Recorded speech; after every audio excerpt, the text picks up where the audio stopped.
With the exception of maybe Lightning McQueen himself, it's hard to think of a car that LEGO has done more times than the Weasleys flying Ford Anglia from Harry Potter and the Chamber of Secrets. Its iconic shape and color have made it one of media's most memorable vehicles, and LEGO has been trying their best to monetize it for well over 2 decades now. So join me as we journey back through the years to see every variation of this vehicle, from the big to the small, the old to the new, and the downright goofy ones in between. Let's take a closer look.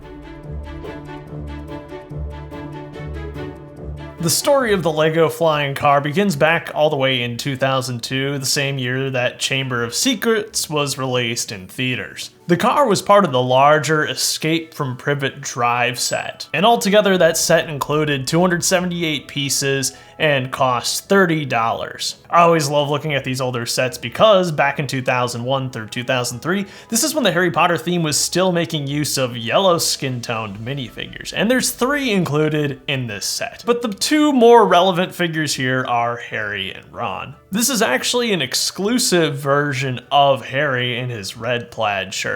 Ron is a bit more common. There is a caped version of this figure included in one of the Harry Potter for Girls sets that we covered in a previous video, and there's an identical version of this figure included in the first ever Hogwarts Express. The car itself is very respectable for its time, and I believe it does a number of things right, and maybe it does a few things even better than some of the other cars that we're going to take a look at. Something that's absolutely essential to talk about as we look at the Flying Ford Anglia is the dominant color. In this case, for the earliest versions of the car, that was medium blue. It's a little tricky to pinpoint exactly when medium blue first came onto the scene, but as best as I can tell, that was in 1999 in the Throwbots line with the Ski Ice Throwbot. You can see it used here for some of the Technic-like pieces. There is, however, evidence that a color very similar, perhaps even identical formula was used way back in 1949 for one of the earliest version of LEGO bricks, which were the automatic binding bricks. Bricklink does list the color as being the same, but Bricklink also highlights the Street Sweeper piece as being medium blue too, which it really is not at all. If anyone actually has some of the 1949 automatic binding bricks, let me know if the colors are indeed identical, or at least very, very close. Regardless, as you can imagine, the car here would have introduced a number of new recolors for the time, and this was probably one of the most medium blue heavy sets they had released up until this point. What I really love about this car is that you can indeed fit 2 figures side by side, and it's so ironic that this is actually not a feature that will continue out throughout the other cars that we'll take a look at. They don't sit on jumpers or anything, but rather on tiles, which allows them to scoot over to the far sides of the vehicle and makes it easier to fit them in. LEGO was not using short legs for the young versions of the characters at this point, and so they can sit down easily. It becomes a little more difficult when you introduce unposable short legs into the equation, so I will grant them that. Another great feature of this early version of the car is the chrome grille out front. During this era of LEGO, chrome pieces were surprisingly common. If I'm not mistaken, this chrome grille piece in question actually is included in no less than 38 sets altogether. It's a pretty far cry from today when the only piece that we see produced in chrome is the chrome gold ring piece from Lord of the Rings. It'll be fun to see too as time goes on what elements of this vehicle remain the same throughout the years. One thing that is definitely unique to this set though is the trunk. Both hinged trunk elements here are indeed set exclusive, and this piece that they've used gives a lot of space in the back of the vehicle, which I really do appreciate. There's a play feature that ties into the larger set with Privet Drive where you can actually yank out the window, and that's something we'll see in some of the other models as well. The roof doesn't remove all that easily, but you can figure it out. It's studded down in no less than 14 places by the looks of it, but you do have room in the back seat to include like a few suitcases or whatnot. I really do appreciate the back windscreen too. It's an angled piece, one that doesn't show up all that often. Overall, I think this is a really respectable model for 2002, and it's a great start to what's going to become a very important part of LEGO Harry Potter's lineup. Let's fast forward to 2010, where the second version of the flying car was released in, again, a larger set, this time as part of the Hogwarts Express of the time. The Hogwarts Express is an interesting set in that it blends multiple movies into the same set. So you'll be able to play out scenes from the Half-Blood Prince as well as from the Chamber of Secrets. The two relevant figures here, though, are Harry and Ron, who you can see have changed significantly from their 2002 appearance. Of course, we've jumped into the era of skin-toned minifigures. And these figures don't quite fit in with the other ones that we'll be taking a look at, and that's because these are more of their Half-Blood Prince outfits rather than their Chamber of Secrets outfits. The Ron included here is technically exclusive because of his black legs, but you'll find a nearly identical version of the figure in the 2011 Diagon Alley with reddish brown legs. There's a number of familiar features here, right? You got the same windscreen, the same doors, but this was the set that introduced this grille piece. Of course, it's sad to step away from the chrome grille elements, but this is far more accurate and it looks really nice. I am very surprised that they omitted tiles on the top though, and the simple 6x6 plate roof leaves a bit to be desired. This version of the vehicle also has a trunk. It's just a hinged hood piece, and there's room in the back for some suitcases. And inside the trunk, you'll find an exclusive recolor to this set. Those are those 1x2 little blue panel pieces there. Very interesting that this is the only set that piece appeared in, where they could have easily made those gray and it wouldn't affect the overall look of the vehicle. Always glad to get a rare part though. The set might not have 1x2 chrome grille tiles, but it does have a chrome painting on the wheels, which is nice to see. And it's weird that this version of the car has no back windscreen whatsoever. Honestly, I think this is the weakest flying Ford Anglia. It's just really boxy, and I think there's a few downgrades actually from the original 2002 model. It's not bad by any means, but it's definitely the least memorable of what we'll be taking a look at. So you might recall that it was at this point that LEGO Harry Potter went on a bit of a hiatus, only to briefly return in the form of Dimension sets. And one of those Dimension sets, sure enough, blessed us with another version of the flying car. You'd find this little car in the Harry Potter Team Pack, a 119-piece set released in 2016. It included Harry, Voldemort, and a miniature Hogwarts Express as well. But for today's video, this is what we want to focus on. There's not too much to mention here, but you'll notice the very specialized hood fender piece. And you probably guessed it, but that piece was introduced with the Cars theme. There was a printed version that would appear on several variants of Finn McMissile for the Cars 2 movie releases. That piece is just used front and back, and it honestly looks pretty good. The rest of the thing is really shaped out with the use of cheese slopes, which I think looks pretty nice. Beyond that, there's not much to say about this one, but I think it's a really respectable mini model. And funnily enough, this actually has something of a direct comparison because 2 years later, in 2018, when the Harry Potter theme was reintroduced, finally, Toys R Us in Canada had a little take and make build, which was the flying car. It uses a lot of the same design language, but you can tell that it's definitely been downgraded. There's another very similar hood fender piece that was introduced with the Cars line, but they were unable to get that recolored in medium blue. The last time it was produced in medium blue was back in, I believe, 2011 for, you guessed it, Finn McMissile once again. Here they just make use of that piece in gray, which is just immediately jarring, and you can tell that this is made on a pretty strict budget. It's recognizable, but really only because of the color and not much else. This doesn't even have an official set number and is certainly not essential to add to your flying car collection unless you're really, really crazy like me. The gray headlight piece does, though, only appear in one other set, making it quite difficult to find. In fact, when I parted this thing together, there were no stores in the US that had two of these elements, so that was a painful 2 Bricklink orders for just basically a singular piece each. Let's head back to the minifigure scale sets. 2018 actually gave us 2 flying cars, and one of them was released in the Hogwarts Whomping Willow Castle expansion. The Whomping Willow set includes 753 pieces, cost $70 back in 2018, and there's 6 minifigures altogether. For our purposes, we'll be taking a look at Harry and Ron, of course. Neither of these figures are exclusive. They would be reused extensively throughout the early years of the Harry Potter reboot, but I think they are the most accurate that we've seen so far. And the figures here, much like the 2010 version, do have alternate faces. This proved to be quite the upgrade to the 2010 version, and I think the most significant thing here is the printed doors. Yeah, it's a terrible print job. That opacity does not line up at all, and LEGO really shot themselves in the foot by putting it side by side with actual white bricks, but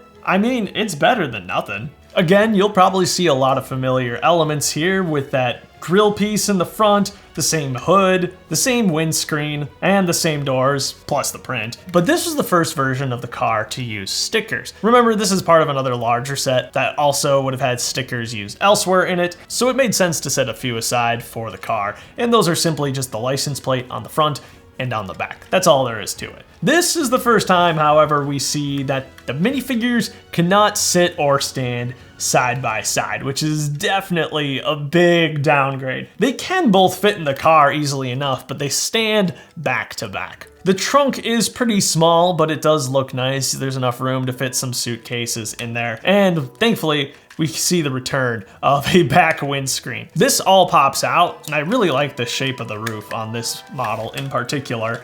Other details worth highlighting are the flat silver pieces used on the front and the rear of the car. I think that's a really nice touch. This is a lot smoother looking of a vehicle than past iterations, and I like the mirrors mounted here on the side, and that's something that's going to stick around in these minifigure versions of the car. I think it looks really nice. It has all the essential features, but it is such a pity to see the minifigures not be able to stand side by side.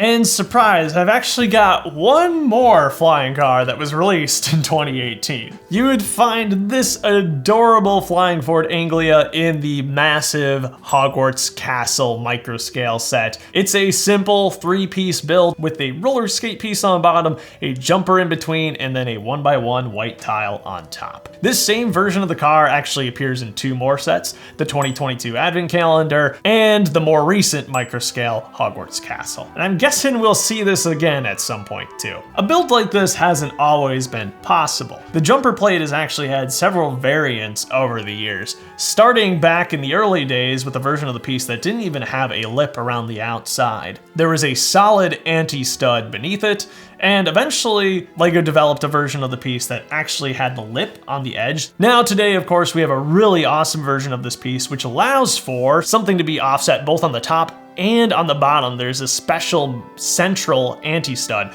and that's what allows you to place the roller skate pieces to be used for wheels. I'm so glad that the LEGO parts designers came up with this. It's brilliant. The next version of the car wouldn't take that much longer to come around. In 2020, LEGO released their updated Privet Drive set, and of course, they had to throw a car in there as well. Considering how little time has passed between this car and the last minifigure version, there's definitely not a whole lot of changes happening here. If I recall correctly, much of the chassis build is actually identical to the previous car. But you will see that they've swapped out the hood piece here, and this is an exclusive recolor to this set. There's a lot of familiar things, like the probably identical sticker for the license plate up front, the mirrors on the side, the same roof hood piece, the same printed doors, the same wheels, same back rear light design, and unfortunately the same passenger configuration with Ron in the front and Harry in the back, and the steering wheel in the smack dab middle of the dash. One strange and unexpected change here is the use of stickers to create that shaping on the windows. It works surprisingly well, but it is hard to get that sticker all the way into the corner of the car. The roof is, again, much the same, easy to get your hands in there. And the trunk has been redesigned to open up much further, which is really nice. And like the previous version of the car that came with a Privet Drive on the side, you get a chain to pull out the window, and there's still room left over to store a trunk or two in the back. As for the figures, they remain nearly identical to their appearances in the Whomping Willow set. Harry is technically exclusive, I think, because his legs were recolored here, but he's probably not a figure that you really need to complete your Harry Potter minifigure collection.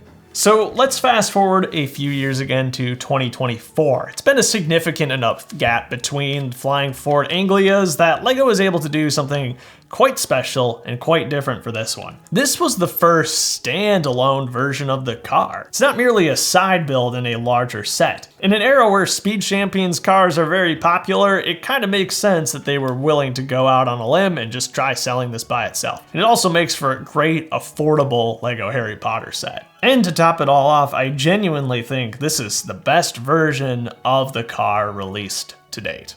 Undoubtedly, you've noticed it though, we have a huge color change. Unfortunately, by all accounts, it looks like LEGO has completely phased out medium blue from their color palette, replacing it with a newer, more vibrant, light bright blue. It is always sad to see another color go, especially one that has been such an instrumental part of the LEGO brand for so long. Potentially even before the LEGO brick itself was patented. I suppose I'd have to look up some pictures of the actual car itself, but I'm guessing that this is just a little less accurate than medium blue was too. However, I think aesthetically it is a much prettier color, and hopefully it yellows a little less easily than medium blue does. Let's go ahead and take a look at the figures here, who are both exclusive to the set. It's kind of crazy that LEGO actually redid these torsos. You'll see that they're very similar to the previous two Harrys and Rons that we looked at, but these updated designs are really nice to get, even if they are unnecessary. And the biggest achievement that the designer Atticus accomplished here is the ability to once again, like the good old days,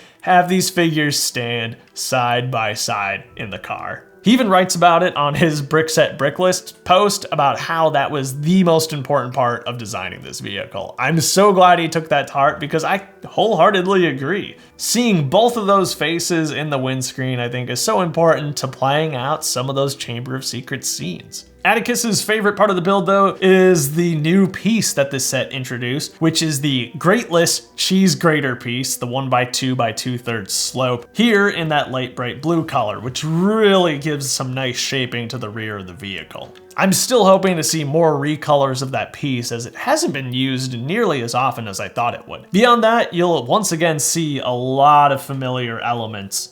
The same grille in the front, the same hood piece, the same windscreen, the printed doors are back here, though recolored this time around, and you've got the same wheels we saw in the last two minifigure versions of the car. The trunk is constructed very similarly to the one that was included in the last Privet Drive set, and there's plenty of space in there for a suitcase or two. The one thing that I'm really not so sure about is the completely flat 6x6 tile roof. Introducing any sort of curve into the roof at this scale is going to be a bit exaggerated for sure, but I think an overdone curve probably looks better than a very, very flat surface like this. There's still plenty of room in the vehicle, and I bet you could even fit Hedwig in the back seat here pretty easily. This version of the car does have a little bit of funny interior detailing with a sticker used on the dash as well. The wheel is actually a 2x2 rounded tile rather than a standard wheel piece. Not sure what the reasoning for that was, but I'm guessing it has to do with the spacing and getting the figures to fit both in there, which is not an easy feat because they are indeed studded down rather than just sitting on a tile like we saw in the earliest versions of the car. I'm gonna miss medium blue a lot, but the new pieces and the new techniques that LEGO has developed in recent years really make this car shine.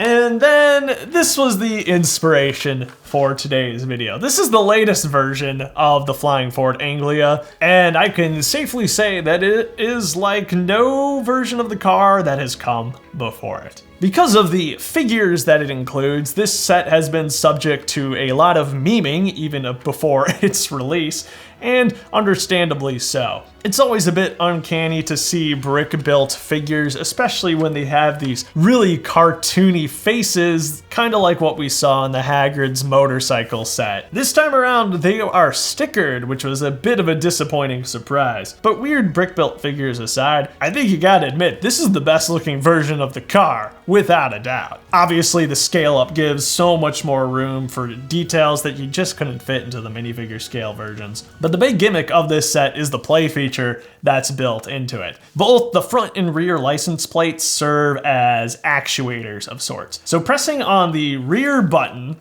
pops open the hood and the side doors, just as if the car is getting ready to spit Harry and Ron out and be done with them forever. And once we press that, you'll see that the front license plate has popped out a little bit, and hitting that launches the trunk out the rear. As is kind of to be expected these days, the Technic mechanism definitely feels over-engineered, but it works pretty reliably, though you do have to really smash these buttons to get them to do all the features or pop the doors as far as you'd like them to go. It's a goofy model, but I do think it looks quite lovely, especially we got the flex tube here for the grille in the front. The more subtle little mirrors here on the side that of course just work with the scale of this model. The doors are really fantastic, almost continuing that white line from front to back with just a little gap right there. It's smooth, the shape of the roof is perfect, and naturally there's a lot more room for interior details. I know this one won't appeal to everyone, it's certainly not one that I would have gone out of my way to buy, but props to the designer for having fun with it and making it as enjoyable and as accurate as it could be. So there you go. That's at least for now, complete history of what LEGO has been doing with the Flying Ford Anglia. I think it's cool to see that every version of at least the minifigure scale car has its merits. Whether it be the really spacious trunk and the chrome pieces on the 2002 version. Okay, maybe there wasn't anything too amazing about the 2010 version. I like the wheels. The wheels are chrome. Let's go with that. Or the lovely curved roof that you'll find in both the 2018 and the 2020 version. I think the perfect version of the car has yet to be made, but LEGO is getting closer. Let me know what you think and let me know what you would like to see from the next version of the Flying Ford Anglia. That's all I've got for this time. Thank you so much for watching, and I hope you have yourself a fantastic life.